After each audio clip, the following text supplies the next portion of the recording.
We were in a great spot to see the whole deer, not just its white tail as it ran away, which is what most people do.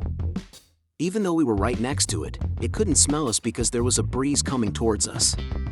A deer's nose is about 1,000 times more sensitive than a human nose. That means they can be found up to 1.5 miles away, as long as the wind is going in the right direction.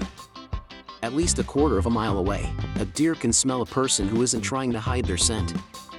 In the best conditions for scenting, which are high humidity and a light breeze, the range may even grow. Everyone knows that a dog has a nice smell. Then you might wonder if a dog or a deer can smell better. White-tailed deer have up to 297 million olfactory receptors, while people only have 5 million and dogs have 220 million. The sense of smell of an adult white-tailed deer is almost 1/3 better than that of a dog or canine.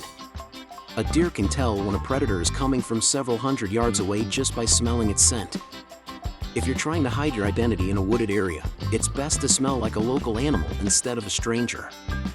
In the past, some hunters just used pine needles, mashed acorns, or even dirt to clean their gear.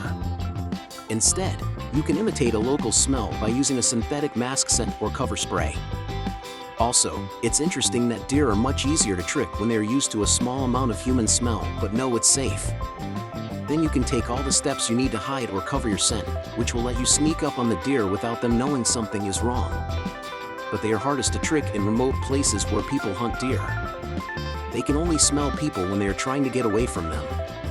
Remember that a buck's nose is on the side, so the smell of the ground won't reach his nose on a windy day. The same thing happens when thermals rise and bring the smell of the ground up to a buck's nose. If the grass is too tall to hide in, you're out of luck.